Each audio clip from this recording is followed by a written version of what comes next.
Welcome to previous year solutions. हम इस series में कर रहे थे एसएससी सीजीएल 2020 प्री में जितने भी एग्जाम हुए थे 21 शिफ्ट में, उन सभी के मैथ सॉल्यूशन। आज हम कर रहे हैं 20 अगस्त शिफ्ट 1 के क्वेश्चंस को। इन सभी की सॉल्व पीडीएफ हमारे टेलीग्राम ग्रुप पे अवेलेबल है। पीवाई सॉल्यूशंस के नाम से आप सर्च कर सकते हैं या डिस्क्रिप्शन बॉक्स को चेक कर लीजिए, वहाँ भी उसका लिंक गिवन है। इस सीरीज में ऑलरेडी 12 वीडियोस आ चुके हैं। इससे पहले की सभी शिफ्ट को सिक्वेंशली कवर करा दिया गया है। अगर आपने वो नहीं देखा तो प्लीज़ चेकआउट कर लीजिए। आई बटन में मैंने लिंक डलवा दिया कंप्लीट प्लेलिस्ट का। और अगर आप इस चैनल पर नए हैं तो प्लीज़ सब्सक्राइब कर लीजिए, बेल आइकन को प्रेस कर लीजिए ताकि आपको कोई भी नोटिफिकेशन मिस ना हो जब भी हमारी नई वीडियोस अपडेट हो। तो बिना किसी देरी के शुरू करते हैं शिफ्ट के क्वेश्चंस को। हमारे पास सबसे फर्स्ट क्वेश्चन है, एक आर्टिकल को मार्कअप कर दिया गया, उसका प्राइस बढ़ा दिया गया 27% सीपी से। अगर उसका सीपी 100% है तो उसमें मार्कअप कर दिया 27%, उसकी वैल्यू बढ़ा दी तो उसकी मार्क प्राइस आ जाएगा, दैट इज 127%। उस पर आगे इसने बोला कि उसने x% डिस्काउंट दे दिया। x% अगर डिस्काउंट दे देगा तो एमपी पे देता है डिस्काउंट, तो उसे प्रॉफिट हो जाता है 6.68% का। प्रॉफिट किस पे होता है? सीपी पे। अगर उसका 100% सीपी है तो प्रॉफिट कितना उसका 6.68%। तो एसपी कितना हो जाएगा उसका? एसपी जो सेलिंग प्राइस होगी वो 106.68% आएगी। हमें बतानी है एक्स परसेंटेज की वैल्यू कि उसने डिस्काउंट कितना दिया था। डिस्काउंट परसेंटेज होता है वो एमपी पे निकलता है, discount divide by MP multiply by 100। Discount कितना 127 की वैल्यू को उसने बेचा किसने 106.68 पे, तो डिफरेंस कितने का है 20.32 का। कितना उसका market price 127 multiply by 100, point से 2 जीरो कैंसिल आउट। तो 127 को किससे मल्टीप्लाई करे कि आपका 20.32 आ जाए। आपने देखा यूनिट डिजिट 7 को किससे मल्टीप्लाई करूँ कि यूनिट डिजिट मेरा 2 है। आपको पता है 7 6 या 42, आपको पता चल गया कि यूनिट डिजिट आपकी 6 रही होगी। और आपने देखा कि 12 को किससे मल्टीप्लाई किया जाए कि 20 के आसपास वैल्यू पहुंचे। अगर आप 12 को 2 से मल्टीप्लाई करो तो 24 होगा, इसका मतलब सिर्फ 1 टाइम्स जाएगा। तो 127 के 16 टाइम्स चाहिए, तो 16 से पूरा कंप्लीटली डिवाइड हो जाएगा। 127 मल्टीप्लाई बाई 16 आपको कितना आ जाएगा 20.32 आ जाएगा। ठीक है, तो ऑप्शन 3 आपका आंसर होगा। डिस्काउंट परसेंटेज कितने हैं 16% आई। ठीक है, अगर आपको और भी अच्छे से कैलकुलेट करना है तो आप 127 को क्या लिख सकते हो 120 जमा 7 मल्टीप्लाई बाई 16। अगर 120 को 16 से मल्टीप्लाई करना है तो मैंने आपको बार बार समझाया कि 12 × 16 एक ऐसे नंबर है या ऐसे मल्टीपल टाइम्स ये कैलकुलेशन यूज करती है, एसएससी में बहुत यूज होता है। ये क्या लिखा हुआ है 14 - 2, और ये क्या लिखा हुआ है 14 + 2। ये किस चीज़ की कंडीशन बन रही है a - b की और a + b की। तो ये कंडीशन बार बार यूज होगी, तो a² - b², इसको आप माइंड में कैलकुलेट करना, हमेशा स्क्वायर याद रखने आपको। तो 14² - 2 का स्क्वायर दैट इज 196 में तो 4 जाएगा तो कितना बचेगा 192। तो 116 की जब 120 से मल्टीप्लाई करेंगे तो 11920, और 16 × 7 112, 112 और ऐड करना है तो कितना आ जाएगा 2032। ऐसे भी आप कैलकुलेट कर सकते हो। ठीक है, और इसका क्वेश्चन को कैसे किया जा सकता है वो मैंने आपको पहले बताया है। ध्यान से समझो कि अगर ये हमारा कॉस्ट प्राइस है, उस पर हम कुछ मार्कअप कर देते हैं, m% मार्कअप कर दिया तो ये हमारा एम पी आएगा। उसके बाद हमने इस पे डिस्काउंट दे दिया, एम पी पे डिस्काउंट परसेंट देते तो हमारा एस पी आता है। और एस पी हमारा कैसे आता है प्रॉफिट से भी आता है। यहाँ सी पी पे या तो प्रॉफिट होगा या लॉस परसेंटेज होगी। तो आपने एक बार देखा कि एक बार मार्कअप को बढ़ाया, एक बार मार्कअप किया गया तो परसेंट वैल्यू बढ़ी, एक बार डिस्काउंट दिया गया तो वैल्यू घटी। तो इन दोनों का जो इफेक्टिव है वही आपका प्रॉफिट परसेंटेज होता है। पहले भी आप मैंने लिखा है जो प्रॉफिट परसेंटेज होता है वो markup percentage minus discount percentage, markup और डिस्काउंट का दोनों का इफेक्टिव होता है। ठीक है, तो इस फॉर्मूले को यूज करके भी आप इस क्वेश्चन को इजीली कर सकते हो। देखते हैं इस फॉर्मूले को यूज करके। आपने यहाँ देखा प्रॉफिट परसेंटेज कितना दे रखा आपका 6.68%, 6.68। मार्कअप कितना गया 27% का। डिस्काउंट कितना एक्स, तो 27 multiply by x divide by 100। तो 27 अगर लेफ्ट हैंड साइड जाएगा तो कितना आ जाएगा आपका 2032 आ जाएगा, -0 2032। ठीक है, और यहाँ से माइनस एक्स कॉमन लिया जाएगा तो 100 में से 27 ऐड होगी तो 1.27 आ जाएगा। जब इसको डिवाइड करेंगे माइनस से माइनस कैंसिल आउट तो x कितना आ जाएगा आपका, x कितना आएगा 2032 डिवाइड बाई 127। वही कैलकुलेशन आ गई, तो ये 16 टाइम्स जाएगा। तो इस फॉर्मूले को यूज करके भी आप क्वेश्चन को इजीली कर सकते हो। ऑप्शन 3 आपका आंसर हो जाएगा। नेक्स्ट क्वेश्चन हमारे पास अलजेब्रा से। सिंपली आपने देखा यहाँ क्या लिखा हुआ है, स्क्वायर और स्क्वायर के बीच में क्या यूज किया गया माइनस। तो आपको याद आ जाएगी फटाक देनी आइडेंटिटी कौन सी है, a² - b²। ये क्या होता है a + b और a - b। इसका मतलब आपको इन दोनों को एक बार ऐड करना है और एक बार माइनस करना है। जब आप इन दोनों को ऐड करेंगे तो आपका क्या आ जाएगा x - y + z। ये वाली वैल्यू ऐड करेंगे x - y - z, और इसी वैल्यू को एक बार फर्स्ट वाली वैल्यू से माइनस करना है, x - y + z minus x, और प्लस का y आएगा और प्लस का z आएगा। फर्स्ट पार्ट में से क्या कैंसिल आउट हो रहा है, ये z पॉजिटिव है ये नेगेटिव, तो फर्स्ट पार्ट में से क्या बचता है 2x - 2y। और सेकंड पार्ट्स में से क्या कैंसिल होता है, positive negative x cancel, y भी कैंसिल, तो 2z बचता है 2z। इसको मल्टीप्लाई करेंगे अंदर कितना आ जाएगा 4xz माइनस 4yz। ये कौन से ऑप्शन में, ऑप्शन नंबर 4 आपका आंसर हो गया। नेक्स्ट क्वेश्चन आपके पास ट्रिग्नोमेट्री से, आपको पता है कंडीशन अगर a प्लस बी, अगर दो एंगल्स का सम 90 डिग्री होता है तो tan a into tan B is equal to 1 होता है। और similarly cot A multiply by cot B आपका क्या होता है, ये भी सिमिलरली 1 होता है। तो आपने यहाँ देखा tan ए और tan बी 35 जमा 55, ये कितना बनाना है, ए और बी दोनों एंगल्स का सम कितना 90, तो ये और ये पार्ट 1 देगा। और similarly cot A into cot B ये भी आपका 1 देगा, और 1045 की वैल्यू ही 1 होती है। तो 3 वंस मल्टीप्लिकेशन क्या आएगा आपका आंसर, 1 आपका आंसर हो जाएगा ऑप्शन नंबर सेकंड। तो आपको ये वाली कंडीशन आपको याद रखनी है। नेक्स्ट क्वेश्चन आपके हमारे पास है कि एक नंबर है, ये डिविजिबल है 6 से डिविजिबल है। इसका मतलब एग्जामिनर चाहता है आप 3 और 2 दोनों की डिविजिबिलिटी रूल चेक करवाना चाहता है आपसे। तो 3 इंटू टू दैट इज 6। अगर आपको पता है 2 की डिविजिबिलिटी क्या कहती है, इसका जो यूनिट डिजिट है वो आपका जो भी नंबर है, आपका पास नंबर क्या है 72K460K। ये जो यूनिट डिजिट है ये 2 से डिविजिबल होनी चाहिए। ठीक है, तो हमें ज़्यादा वैल्यू सोचने की बजाय हमारे पास 4 ऑप्शन है, 1 2 3 4। इन्हीं 4 ऑप्शन में से देख लेते हैं कि किस वैल्यू को पुट किया जाए। आपको पता है 9 और अगर 7 आ गया, और नंबर आ गए, तो ये 2 से डिविजिबल नहीं होंगे, तो इसका मतलब 9 और 7 तो कैंसिल हो गए। अब आपके पास ऑप्शन बचते हैं, एक तो 4 है और एक 8 है। तो 4 और 8 दोनों ही 2 से डिविजिबल है, तो दोनों ही एप्लीकेबल है। अब 2 की कंडीशन तो सेटिस्फाई है, या तो के लिए वैल्यू 4 होगी या 8 होगी। ठीक है, दोनों उसको 2 कैंसिल कर देगा। लेकिन अब चेक करनी है हमें कंडीशन 3 के लिए। 3 की डिविजिबिलिटी क्या कहती है कि उनका डिजिट सम है वो 3 से डिवाइड होना चाहिए। डिजिट सम मतलब कि जो भी उनमें डिजिट्स हैं उन सभी का सम, जैसे कि इसमें 7 8 9, जैसे ये 9 है, अगर डिजिट सम 9 आता है तो इसको हम कंसिडर नहीं करते। आगे देखा 6 और 4 10, दैट इज 1, यहाँ से डिजिटल आता है 1, डिजिटल सम आ रहा है। बचे हमारे साथ में 2k प्लस 1। तो के की क्या वैल्यू रखे कि ये 3 से डिविजिबल हो जाए। अगर मैं के की वैल्यू को 8 यूज़ करता हूँ, अगर मैं 8 यूज़ किया तो 8 टू जा 16 प्लस 1 17, दैट इज 17 का 7, 1 प्लस 7 डिजिटल कितना आएगा 8 डिवाइड बाई 3। हो रहा है, नहीं हो रहा, तो 8 को कंसिडर नहीं करेंगे। बचा हमारे पास क्या, ऑप्शन नंबर 1, दैट इज आपको अगर 4 यूज़ करते हैं आपके पास कितना बचेगा 2k प्लस 1 डिवाइड बाई 3। अगर के की वैल्यू हम 4 पुट करते हैं तो 4 टू जा 8 प्लस 1 9/3, यस कैंसिल आउट हो जाएगा। तो इसका मतलब के की वैल्यू किस पे सेटिस्फाई कर रही है, 4 पे कर रही है। तो के का आंसर कितना है, ऑप्शन नंबर 1 आपका आंसर होगा। नेक्स्ट क्वेश्चन हमारे पास है, जो वेट ऑफ ए है, ए का जो वजन है वो 20% वजन ज़्यादा है बी का। आगे इसने बोला whose weight is 30% more than C. जो ह्यूज वर्ड है किसके लिए यूज किया गया, बी के लिए। ए का जो वजन है बी से ज़्यादा और जो बी का वजन है वो सी से ज़्यादा है, तो ए बी से कनेक्ट है और बी सी से कनेक्ट है। तो हम सी से ही शुरुआत करेंगे इस क्वेश्चन की। 20% की वैल्यू कितनी होती है आपकी, दैट इज 1/5। और एक और परसेंटेज दी गई क्वेश्चन में 30%, 30% दैट इज 3/10। अगर हमारा सी 10 है तो बी उससे ज़्यादा है सी से, तो बी ज़्यादा है, कितना ज़्यादा है 30%, तो बी की वैल्यू क्या रहेगी 13। और ए बी से भी ज़्यादा है कितना 20%, तो 13 20% ज़्यादा है, दैट इज 6/5। आगे क्वेश्चन में बोला कि हमें बताना है what percent, how much percent more weight is A than C. तो ए का वेट कितना ज़्यादा है सी से, तो ए इज टू सी, ए और सी को यूज़ करना है, बी का कोई काम नहीं है हमारे पास। ए और सी की रेशियो निकालें तो 13 मल्टीप्लाई बाई 6 और 5 लेफ्ट राइट हैंड साइड जाएगा तो कितना बचाएगा 50। 2 से कैंसिल आउट कर दे, 2 3 6 और 2 25 जा, और 13 3 39 इज टू 25। तो ए कितना है, ए की वैल्यू कितनी ज़्यादा आपको यहाँ दिख रही है, ए की वैल्यू कितनी ज़्यादा है, 25 से 39 का कितना फ़र्क आया 14 का। तो 14 का फ़र्क किस पे 25 पे, मल्टीप्लाई बाय 100 परसेंटेज में निकालेंगे तो 25 गुना 4 100 और 14 इंटू 4 दैट इज 56%। ए हमारा सी से ज़्यादा है, तो 56 आपका आंसर होगा option number second. Next question हमारे पास है 14 वर्कर्स किसी काम को 18 दिन में कंप्लीट कर देते हैं। ये लाइन जो होती है हमेशा टोटल वर्क निकालने के लिए दी जाती है। आगे बढ़ते क्वेश्चन को। 5 दिनों बाद क्या होता है कि 6 वर्कर्स काम को छोड़ देते हैं और उसके बाद वो लास्ट दिन उस काम को फिर से ज्वाइन कर लेते हैं। तो हमें बताना है कि टोटल कितने दिन में काम खत्म हुआ।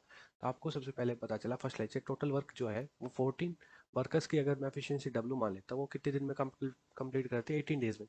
तो होता क्या है कि 5 दिनों तक तो 14 वर्कर्स काम करते हैं और उसके बाद 6 वर्कर्स लीव कर देते हैं। ठीक है, तो जो 14 वर्कर थे और 6 वर्कर अगर लीव कर देंगे तो कितने वर्कर बच जाएंगे, आपके पास 8 वर्कर्स काम कर रहे हैं यहाँ।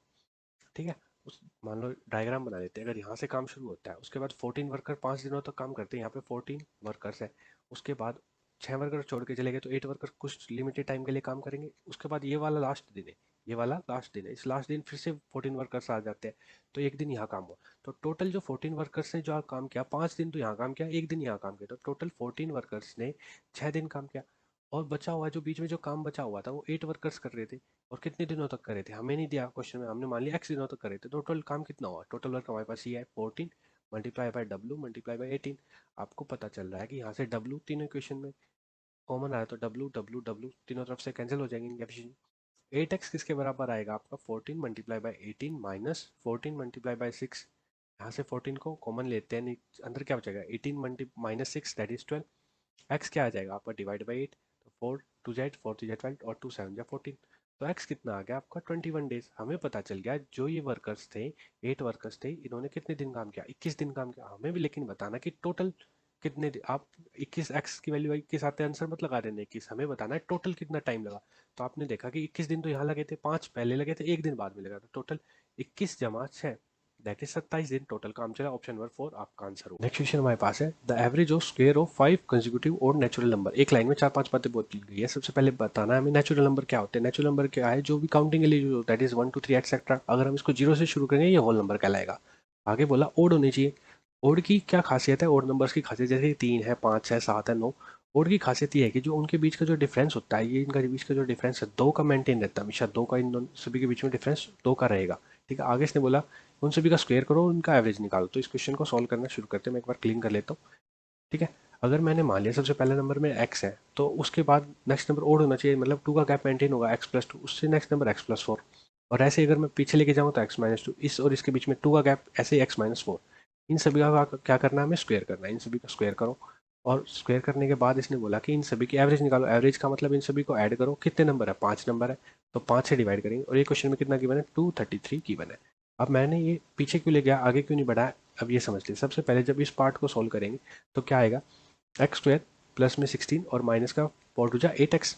इसको ए प्लस बी का होल स्क्वायर सोल्व करें और इसको पार्ट को सोल्व करेंगे तो क्या करेंगे एक्स स्क्वायर प्लस में 16 और प्लस का 8x। तो आपने देखा 8x से 8x कैंसिल हुआ, क्वाड्रेटिक इक्वेशन नहीं बनेगी, इसलिए मैंने इस पार्ट को ऐसे लिखा पीछे लेके गए। ठीक है, अगर हम मैं आगे बढ़ जाता x+6 का होल स्क्वायर सोल्व करते तो ये क्वाड्रेटिक इक्वेशन बनाता जो मैंने नहीं बनानी थी। ठीक है, आगे इस पार्ट को सोल्व करेंगे। इस कंप्लीट न्यूमरेटर को सोल्व करने के बाद क्या आएगा आपके पास, कितने एक्स के टर्म है 1 2 3 4 5, तो 5x² साथ में यहाँ से कितना आएगा 16 और यहाँ से कितना है 2 टू जा 4। ऐसे सिमिलरली यहाँ से 16 और यहाँ से 16 और यहाँ से 2 टू जा 4, तो 16 दूनी 32 और 8 that is 40 is equal to कितना गिवन है 233। ठीक है, तो आप यहाँ से क्या कर सकते हो, अगर नीचे डिनोमीटर में 5 था इसके साथ में 5 मल्टीप्लाई है, जब ये राइट हैंड साइड लेके गए तो यहाँ आपने सॉल्व किया 5 से डिवाइड कर लेते हैं इसको इक्वेशन को, तो x square plus 8x is equal to 233। तो एक्स स्क्वायर कितना आया आपके पास 225, 225 किसका स्क्वायर होता है 15 का, तो एक्स कितना है आपके पास 15 आ गया। एक्स हमारे निकल चुका है, लेकिन हमें क्या बताना है average of the largest number and smallest number. तो ये हमारा लार्जेस्ट नंबर था x+4 लार्जेस्ट और स्मॉलेस्ट कितना है x-4, इन दोनों का एवरेज डिवाइड बाई 2, तो +4 से -4 कैंसिल और ऊपर कितना आया 2x डिवाइड बाई 2, 2 से 2 कैंसिल, सिर्फ क्या बचता है हमारे पास x बचता है। x हमारी कितनी वैल्यू है 15, तो 15 इस क्वेश्चन का आंसर हो जाएगा ऑप्शन नंबर 4। नेक्स्ट क्वेश्चन हमारे पास सिंप्लीफिकेशन का है। जब आपको मैंने बताया सिंप्लीफिकेशन में जब आपको बोर्ड मास का क्वेश्चन आएगा तो आपको एडिशन और सब्ट्रैक्शन सबसे लास्ट में डील करना है, क्योंकि इनकी प्रायोरिटी सबसे कम है। मैंने यहाँ देखा पॉजिटिव है यहाँ नेगेटिव है, तो इसको सबसे लास्ट में डील करेंगे। बच्चों और पार्ट सोल्व करते हैं, यहाँ से यहाँ तक का, यहाँ से यहाँ तक और यहाँ से यहाँ तक। जब मैंने फर्स्ट पार्ट को सोल्व किया तो यहाँ देखा मैंने ऑफ है, तो ऑफ की हाईएस्ट प्रायोरिटी है।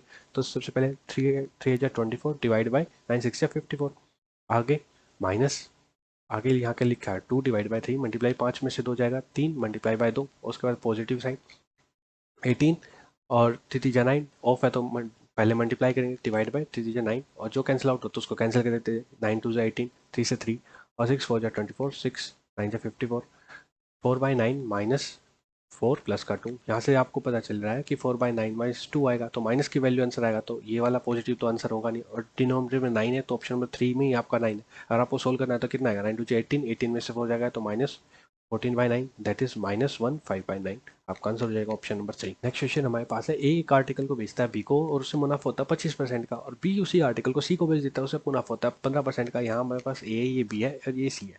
ये आर्टिकल को ए एक आर्टिकल को बेचता है बी को, तो उसे मुनाफा होता है 25%। 25% की फ्रैक्शन वैल्यू दैट इज 1/4। अगर 4 रुपये की चीज़ थी तो बी को कितने की पड़ी हो 5 रुपये की।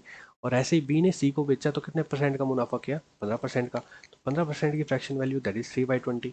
तो 20 रुपये की चीज़ को 3 बढ़ा के बेचेगा, 23/20 में बेचेगा, तो 5 की वैल्यू कितने में गई 23/20 में। यहाँ सॉल्व करें तो 5 4 जा 20, 23/4 कितना आएगा 5.75। ठीक है, आगे क्वेश्चन में जो बोला कि जो प्रॉफिट जो बी ने बनाया वो 40 रुपये कम है जो प्रॉफिट ए ने बनाया, तो ए ने प्रॉफिट कितने का बनाया 4 की चीज़ 5 में बेची, तो ए ने प्रॉफिट बनाया 1 यूनिट का, और बी ने 5 की चीज़ 5.75 में बेची तो 0.75 का प्रॉफिट बनाया बी ने। तो इन दोनों के बीच में जो डिफरेंस आया वो कितने का 0.25। ये किसके बराबर दिया है क्वेश्चन में, 40 रुपीज़ के बराबर, ये 40 रुपीज़ के बराबर है। हमें क्या बताना है, सीपी बताइए जो आर्टिकल की थी ए के पास, ए के पास सीपी कितनी थी 4 यूनिट, तो 4 की वैल्यू बतानी है। तो 0.25 को किससे मल्टीप्लाई करेंगे, 16 गुना, और 4 को 16 से मल्टीप्लाई करेंगे तो 640 इसका सीपी आ जाएगा। ऑप्शन नंबर 3 आपका आंसर हो गया। आपने यहाँ देखना है कि इस 0.25 को किससे मल्टीप्लाई किया, ये पार्ट कैसे सोचना है। अगर आप इसको रब कर देता हूँ मैं एक बार, यहाँ से क्लीन कर दिया, मैंने देखा कि हमारे पास अगर 0.25 को आप या तो सर्कल की फॉर्म में सोच लो, 0.25 का मतलब 25%। अगर आपको कंप्लीट सर्कल बनाना है तो किससे मल्टीप्लाई करोगे, 4 से मल्टीप्लाई करोगे। अगर आपको ऐसे नहीं सोचना तो यार मान लो ये 25 पैसे, 0.25 पैसे है। अगर आपको 1 रुपया बनाना है तो किससे मल्टीप्लाई करोगे, आप बोलोगे 4 से मल्टीप्लाई करेंगे, क्यों, 25/100 मल्टीप्लाई बाय 4, 25 4 गुना, और 4 से 4 कैंसिल, तो आपका कंप्लीट क्या बचता है, 1 बचता है। क्या, लेकिन हमें ये 1 नहीं बनाना, हमें ये बनाना है 4। तो पहले ऑलरेडी 4 से मल्टीप्लाई करें, एक बार और 4 से मल्टीप्लाई कर देंगे, तो ये 1 था, 1 से किससे मल्टीप्लाई करें, 4। तो 0.25 को एक बार 4 से मल्टीप्लाई करें, फिर 4 से मल्टीप्लाई, इसका मतलब 16 से मल्टीप्लाई करेंगे तो कितना आ जाएगा, 4 आ जाएगा। इसलिए मैंने यहाँ 0.25 को 16 से मल्टीप्लाई किया, ठीक है। आई होप आपको कैलकुलेशन समझ आ गई होगी। नेक्स्ट क्वेश्चन करते हैं। नेक्स्ट क्वेश्चन हमारे पास ट्रिग्नोमेट्री। आपको पता है sine this angle equal to cos 60 कब होता है, जब साइन 30 डिग्री ये आपका किसके बराबर होता है, कोस 60 डिग्री, दैट इज 1/2। तो ये जो एंगल गिवन है 20 + x डिग्री, ये किसके बराबर, 30 डिग्री के बराबर। 20 + x डिग्री आपको इसके बराबर 30 डिग्री, तो x डिग्री कितना आ जाएगा, 10 डिग्री। आप आगे हमने सोल्व करना है, इसमें x की वैल्यू पुट करनी है, तो ये क्या लिखा है, 2 sin² 3x कितना हो जाएगा, 30 + 15 that is 45 degree, minus cosec 2x that is 20 + 10 that is 30 degree. तो साइन 45 कितना होता है, 1/√2, इसका स्क्वायर करेंगे तो दैट इज 1/2, और कोस 30 कितना हो, कोसेक 30 कितना होता है, 2 का स्क्वायर करेंगे तो 4, तो 2 से 2 कैंसिल, 1 - 4 दैट इज -3। आपका आंसर हो जाएगा option number second. Next question हमारे पास है, 2 नंबर की रेशियो गिवन है, ए और बी की जो रेशियो गिवन है वो कितनी है, 5:8 उनकी रेशियो गिवन। आगे इसने बोला अगर 5 दोनों में ऐड कर दो तो उनकी रेशियो कितनी बन जाती है, 2:3 बन जाती है। तो आपको पता है यहाँ डिफरेंस इक्वल करते हैं, इसमें डिफरेंस कितने का, 1 का, यहाँ डिफरेंस कितने का, 3 का। तो इस कंप्लीट को किससे मल्टीप्लाई कर देंगे, यहाँ इसको 3 से और इसको 1 से मल्टीप्लाई कर देंगे, तो आपकी क्या क्या रेशियो बन जाएगी, 5:8, और नीचे कितनी बचेगी, 3 × 6 और 3 × 9। तो यहाँ अब आपने देखा कि एक 5 से 6 होगी वैल्यू, और 8 से 9 होगी, तो 1 यूनिट का फर्क पड़ रहा है। 1 यूनिट किसके बराबर है, क्वेश्चन में 5 ऐड किया, तो 1 यूनिट का मतलब है 5। तो हमें क्या बताना है, difference between A and B, A और बी के बीच में डिफरेंस कितना है, 3 यूनिट का। तो 3 की वैल्यू कितनी हो जाएगी, 15, 15 आपका आंसर हो जाएगा ऑप्शन नंबर 15। अगर आप इस मेथड को यूज़ नहीं करते तो आप बेसिक भी यूज़ कर सकते हो। अगर आप बेसिक से करेंगे तो क्या आएगी, 5x और 8x मान लिया, दोनों में 5 को ऐड किया गया, और फाइनल रेशियो क्या बनी, 2:3 बनी। जब 3 को 5x से मल्टीप्लाई करेंगे तो 15x, और 8 2 16x, 16x - 15x that is x equal to 5 3 15 और 5 2 10, 15 में से 10 डिडक्ट होगा तो कितना बचेगा, 5। तो x कितना है, 5। हमें बताना है डिफरेंस, तो डिफरेंस 5x और 8x में डिफरेंस कितने का है, 3x का, तो 3 × 5 कितना आएगा, 15। आपका आंसर आ जाएगा option number first. Next question हमारे पास अलजेब्रा का, इसका बेसिक मैं 3 4 बार करवा चुका, काफ़ी शिफ्ट में आ चुका है ये क्वेश्चन, तो इसको हम डायरेक्ट स्मॉल मेथड से करेंगे। मैंने बोला कि यहाँ a² + b² + c² + 216 है। आपको क्या करना है, यहाँ जो है ना बाहर सिर्फ 2 रखना है, तो 2 अगर यहाँ रखा जाएगा तो अंदर किससे मल्टीप्लाई होगा, 6 2 12 है ये, तो अंदर 6 है, +6b -12 से आ जाएगा। अब आपको ए बी सी की वैल्यू चाहिए, तो ए का जो कोफिशिएंट है वो 6 है, तो ए का कोफिशिएंट क्या है, 6, और डिवाइड बाई ए स्क्वायर के साथ में, ए स्क्वायर के साथ में क्या है, 1, तो डिवाइड बाई 1। अगर आपको बी का चाहिए तो बी का कोफिशिएंट क्या है, 6, बी की वैल्यू चाहिए 6, और बी स्क्वायर का कोफिशिएंट कितना है, 1, डिवाइड बाई 1। अगर आपकी सी की वैल्यू चाहिए, सी का कोफिशिएंट कितना है, -12, और सी स्क्वायर का कोफिशिएंट कितना है आपका, 1। ठीक है, तो ए बी सी की आपके पास वैल्यूज आ चुकी, अब इसमें पुट करना है, तब इसमें पुट करेंगे तो कितना आ जाएगा, ए बी 6 और 6 को मल्टीप्लाई करेंगे 36, जमा में माइनस है तो प्लस हो जाएगा, तो 12×6 = 72 जमा 72। ठीक है, तो 72 72 144 + 36 दैट इज 180, और 180 क्या होते हैं, 36 पंजे 180 होता है, 36 से कितना बाहर आ जाएगा, 6 बाहर आ जाएगा, 6√5 आपका आंसर हो जाएगा ऑप्शन नंबर 1। ठीक है, नेक्स्ट क्वेश्चन हमारे पास ये गिवन है और हमें ये स्क्वायर करना है, इसका सिंपल है, तो 2a + 3/a, यहाँ क्या लिखा है, 2a का स्क्वायर दैट इज 4a², और यहाँ क्या लिखा है, 3/a का होल स्क्वायर 9/a², तो -1 जब राइट हैंड साइड जाएगा दैट इज 12। अब इसका स्क्वायर करेंगे तो क्या जाएगा, 4a² साथ में 9, ए स्क्वायर कितना आएगा, 12 का स्क्वायर -2ab, ए क्या आपके पास 2a, और बी क्या आपके पास 3/a। तो इस पार्ट को लिखना मत भूल जाना, ए से ए कैंसिल आउट हुआ, यहाँ कितना है 144 में से कितना जाएगा, तो जो 6 2 12 12 डिडक्ट होगा कितना आएगा 132, आपका आंसर आ जाएगा ऑप्शन नंबर 3। तो इस पार्ट को जरूर लिखना, कई बच्चे इसको मिस कर देते तो क्वेश्चन का आंसर गलत आता है। ठीक है, नेक्स्ट क्वेश्चन हमारे पास ट्रिग्नोमेट्री से, सेक थीटा कोसेक थीटा के बराबर कब होगा, जब एंगल का सम जो होता है 90 डिग्री होता है, तो आपके पास sec A is equal to cosec B हो जाता है। यहाँ पे इन दोनों एंगल्स का सम 90 डिग्री है, तो यहाँ पे सम करेंगे तो 5α - 15 डिग्री, बाद में 5 15 degree minus 2 alpha is equal to 90 degree. तो प्लस 15 और माइनस 15 कैंसिल आउट, यहाँ से 55 में से 2 जाएगा तो 3 alpha is equal to 90 degree. और अल्फा कितना आ गया आपका 30 डिग्री। ये आपको पुट करना है ऊपर। जब आप यहाँ पुट करेंगे तो क्या लिखा जाएगा, कोस 30 डिग्री साथ में साइन 60 डिग्री साथ में टेन, 30 का 1.5 कितना हो जाएगा 1045 डिग्री। कोस 30 कितना होता है आपके पास √3/2, साइन 60 कितना होता है √3/2 और 1045 कितना होता है आपके पास 1। तो 2 बार हाफ लिखा हुआ तो ये कंप्लीट बना देगा √3 + 1, आपका आंसर हो जाएगा ऑप्शन नंबर 4। नेक्स्ट क्वेश्चन हमारे पास है कि एरिया ऑफ क्वाड्रेंट गिवन है एक सर्कल का। तो क्वाड्रेंट क्या होता है, एक 1/4 पार्ट। अगर ये हमारे पास सर्कल है तो ये जो पार्ट है ये क्वाड्रेंट कहलाता है, ठीक है।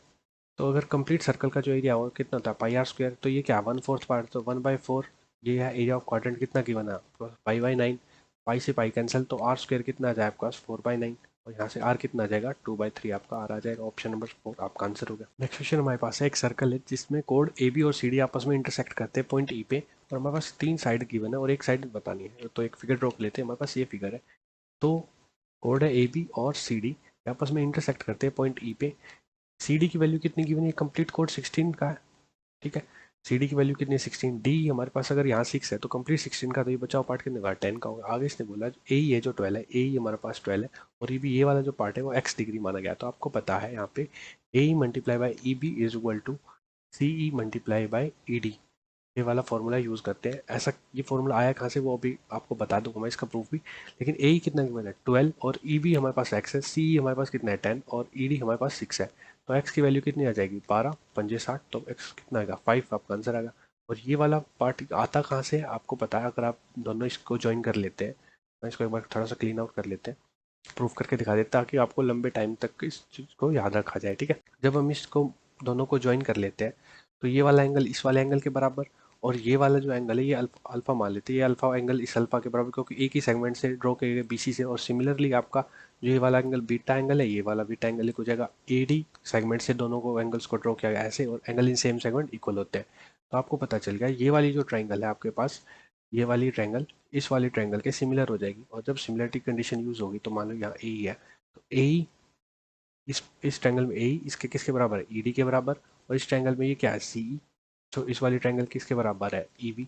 और यहाँ से क्या आ जाएगा, आप जब क्रॉस मल्टीप्लाई करोगे तो यही आ जाएगा A E multiply by E B is equal to E D multiply by C, ठीक है। तो यहाँ से ये फॉर्मूला ड्राइव होता है सिमिलरिटी वाली कंडीशन से, ठीक है। मैंने इसलिए बताया ताकि आपको ज़्यादा लंबे समय तक याद रखा जाए, लेकिन आप इस फॉर्मूले को ही डायरेक्ट याद रख लो ताकि क्वेश्चन में पुट करो और आपका आंसर जल्दी आए। नेक्स्ट क्वेश्चन हमारे पास एक ट्राइंगल है A B C D. A B C एक ट्राइंगल है, डी एक पॉइंट है ए बी पे, सच दैट बी डी और डी की वैल्यू भी है गिवन है, ई हमारा पी सी पे है, ठीक है। डी पैरेलल हमारा ए ई के, तो हम सबसे पहले डी ई को बनाते हैं, डी ई पैरेलल हमारा ए सी के। तो बचा हुआ पार्ट ये पॉइंट क्या हो जाएगा आपके पास भी ए बी सी ट्राइंगल है, ये डी जो लाइन है वो ए सी के पैरेलल है। आगे इसने बोला डी ए क्या गिवन है, ये 4 सेंटीमीटर की बने, ये पी डी हमारे पास 3 सेंटीमीटर की बने। हमें क्या बताना है, area of triangle P D, इस वाली ट्राइंगल का एरिया किसके साथ बताना है, हमें बताना है ट्रेपीजियम ए सी ई डी, ये वाला जो ट्रेपीजियम बन रहा है इन दोनों का एरिया बताना है। सबसे पहले इस क्वेश्चन में क्या करेंगे, सिमिलरिटी लगाएंगे, क्योंकि पैरेलल लाइंस गिवन है। तो आपको पता है पैरेलल लाइन से ये वाला कोरस्पॉन्ड करेगा, ये वाला एंगल इस एंगल के बराबर, ये वाला एंगल इस वाले एंगल के बराबर, और ये वाला एंगल आपका कॉमन हो गया।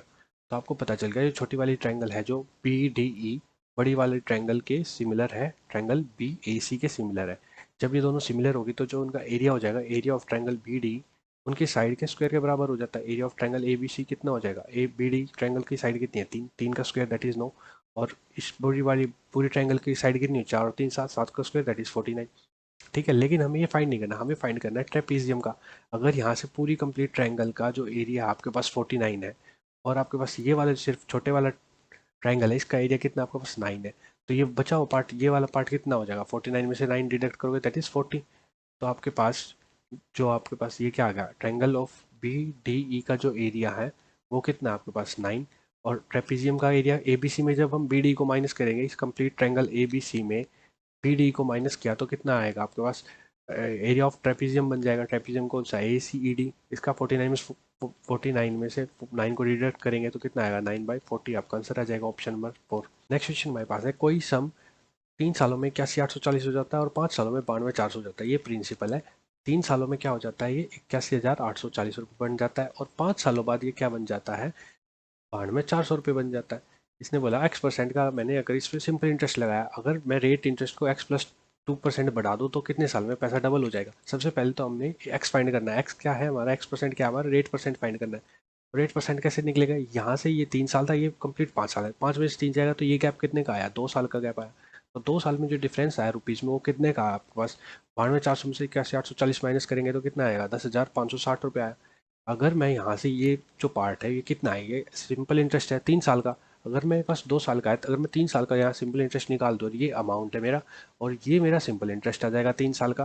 अगर अमाउंट में से सिंपल इंटरेस्ट को माइनस कर दिया जाए तो आपका प्रिंसिपल आ जाएगा। अगर आपका प्रिंसिपल आ गया तो रेट परसेंट आ जाएगा। तो सबसे पहले हम 3 साल का ऐसा ही निकाल दे, 2 साल का ये है तो 1 साल का कितना हो जाएगा इसका आप 5,280 रुपये। तो टोटल इन दोनों का ऐड कर दो, 3 साल का जो ब्याज हो जाएगा वो कितना आ जाएगा, 15,840 रुपये आपका 3 साल का ब्याज आ गया। आपके पास अमाउंट कितनी है, 81,840 है। आपके पास एस आई कितना है 3 साल का, कितना है 15,840 आया। तो प्रिंसिपल कितना हो जाएगा आपका 66,000, आपका ये आपका प्रिंसिपल हो गया। लेकिन आपको रेट परसेंट फाइंड करना है, तो रेट परसेंट क्या निकलता है, 1 साल का ब्याज कितना है, 1 साल का कितना था 5,280 रुपये, प्रिंसिपल कितना है 66,000 रुपये, मल्टीप्लाई बाय 100, तो 3 जीरो से 3 जीरो कैंसिल, तो 66 के कितने टाइम्स हो जाएगा, 8 टाइम्स हो जाएगा। तो रेट आपका कितना आ गया, 8% आपका रेट आ गया।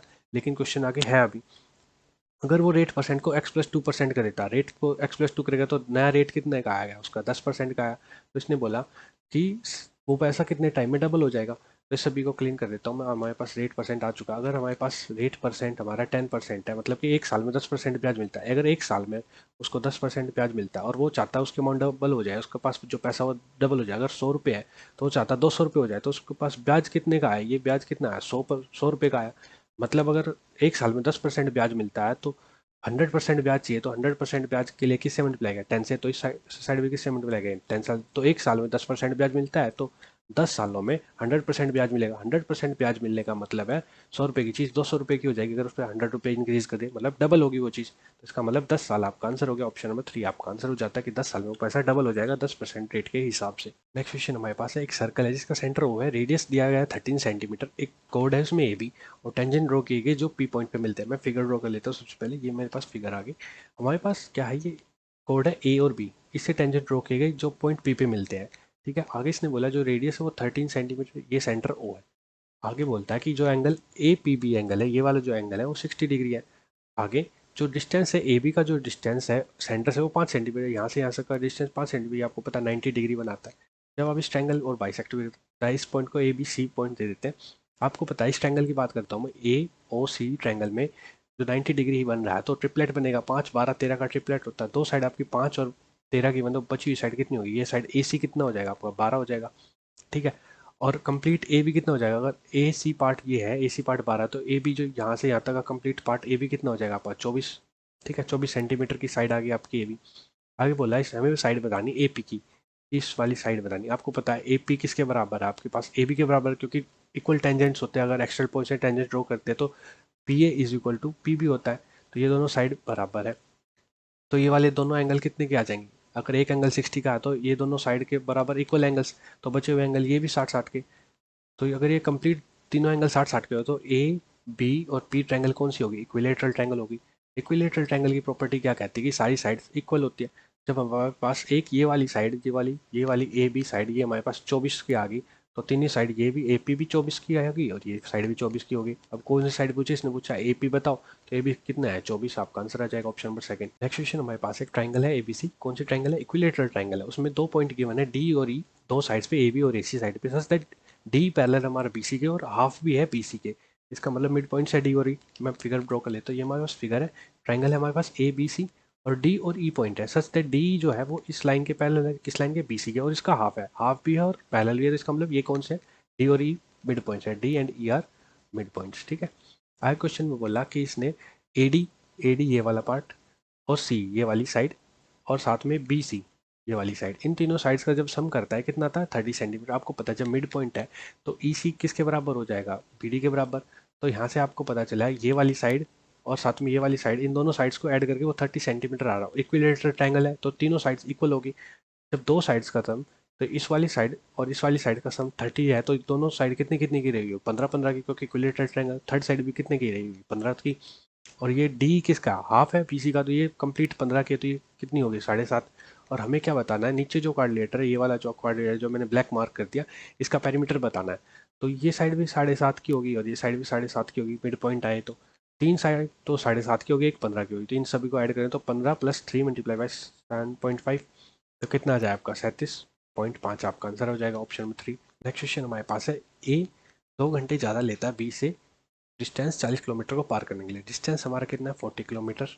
ठीक है, जो टाइम में जो डिफरेंस आ रहा है, ए ज़्यादा लेता है बी से, कितना ज़्यादा लेता है, 2 घंटे ज़्यादा लेता है। आगे इसने बोला अगर ए अपनी स्पीड डबल कर लेता है तो वो कितना 1.5 आवर ज़्यादा लेगा कितने डिस्टेंस को कवर करने के लिए, 80 किलोमीटर। डिस्टेंस कितना है, आप 80 किलोमीटर डिस्टेंस को पार करने के लिए कितना टाइम ज़्यादा ले रहा है, 1.5 आवर्स ज़्यादा ले रहा है। पहले 40 किलोमीटर पार करने के लिए 2 घंटे ले लेता है, बाद में 80 किलोमीटर पार करने के लिए 1.5 घंटा लेता है।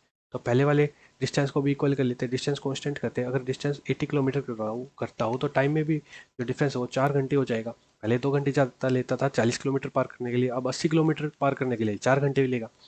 आगे इसने क्वेश्चन बोला ए की जब स्पीड डबल करता है, ए अपनी अब डिस्टेंस कांस्टेंट होगा तो स्पीड और टाइम की जो रेशियो है वो इन्वर्स चलेगी। तो ए अपनी स्पीड को क्या करता है, ए अपनी स्पीड को क्या करता है, डबल कर देता है, 1:2 कर देगा, तो टाइम उसका कितना हो जाएगा, रिवर्स हो जाएगा, 2:1 हो जाएगा। तो टाइम में जो डिफरेंस है वो कितने का है, 1 यूनिट का जो डिफरेंस है यहाँ पे कितने का, 4 और 1.5 में डिफरेंस कितने का, 2.5 आवर्स का डिफरेंस है। तो 1 यूनिट किसके बराबर है, 2.5 आवर्स। ठीक है, तो पहले कितना टाइम लगेगा, 2 × 2.5 दैट इज 5 आवर्स। तो ए जो है पहले 5 घंटे लेता था और बी से वो 4 घंटे ज़्यादा लेता था। तो बी क्या लेता था, बी कितना टाइम लगाता होगा, वो 1 घंटा लगाता होगा टाइम। जब बी 1 घंटा लगाएगा तो ए उससे 4 घंटे ज़्यादा लगाएगा, तभी तो वो 5 घंटे आएंगे। ठीक है, तो हमें पता चल गया डिस्टेंस हमारे पास अगर 80 किलोमीटर है तो जो बी को जो टाइम लगता है, बी के लिए बात कर रहे हैं, बी के लिए जो टाइम लगता है, बी को जो टाइम लग रहा है वो 1 आवर लग रहा है। तो बी की स्पीड क्या हो जाएगी हमारे पास, यहाँ से बी की स्पीड क्या है, distance upon time that is 80 kilometre per hour. हमारे पास ये किसकी स्पीड आ गई, बी की स्पीड आ गई। हमें फाइंड क्या करना है क्वेश्चन में, हाउ मच टाइम बी कितना टाइम लेगा अगर डिस्टेंस कितना पार करे, 120 किलोमीटर। डिस्टेंस अब कितना है 120 किलोमीटर, स्पीड हमारे पास 80 किलोमीटर पर आवर, तो टाइम कितना हो जाएगा 120 डिवाइड बाई 80। तो 120 कितना होता है 1.5 टाइम से 1.5 गुना ही होता है।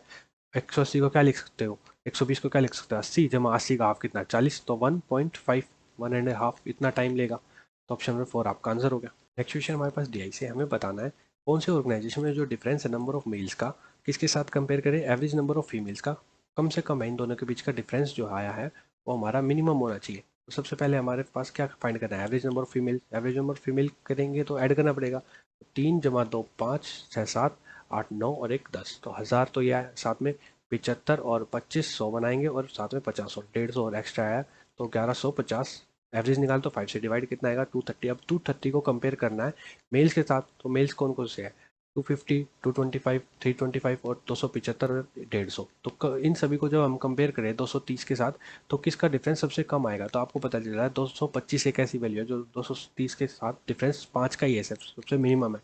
तो 225 मेल की कौन से ऑर्गेनाइजेशन में, organisation number B, option number second आपका आंसर हो गया।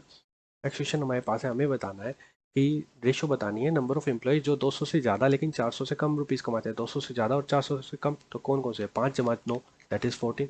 किसके साथ कंपेयर करना है, जो 400 से ज़्यादा कमाते हैं और 600 से कम, 400 से ज़्यादा 600 से कम कितने, 12 और 11 ऐड करेंगे तो 23, 14:23 आपका आंसर होगा ऑप्शन नंबर 4। नेक्स्ट क्वेश्चन हमारे पास है, रेशियो ऑफ नंबर बताने हैं जो 200 से कम कमाते हैं। 200 से कम कितने कमाते हैं 12, तो किसके साथ कंपेयर करना है, जो 300 या 300 से ज़्यादा कमाते हैं। तो कितने ज़्यादा कमाते हैं, 34 को माइनस करेंगे 50 में कितना आएगा आपके पास 16, तो 12:16, तो 4 से कैंसिल आएगा, 4 × 12 और 4 × 4 16, 3:4 आपका आंसर होगा option number second. Next question हमारे पास है, नंबर ऑफ स्टूडेंट जो कंप्यूटर साइंस में पढ़ते थे इंस्टीट्यूट ए और सी में, इंस्टीट्यूट ए और सी में कंप्यूटर साइंस में कितने, 57 × 51 कितना है आपके पास 108। ये कितना परसेंट है नंबर ऑफ स्टूडेंट जो आर्ट्स में पढ़ते हैं और बी और डी में आर्ट्स में कितने बच्चे पढ़ते हैं 45 और 45 दैट इज 90। तो दोनों 18 से मल्टीपल है तो 18 से डिवाइड कर लें, 18 पंजे 90, 18 से 108, 5 की वैल्यू 6 होगी, कितना परसेंट हुआ है 120%। तो 120% आपका आंसर होगा ऑप्शन नंबर 4। यहाँ हमारे पास ये शिफ्ट के भी क्वेश्चन खत्म होते हैं।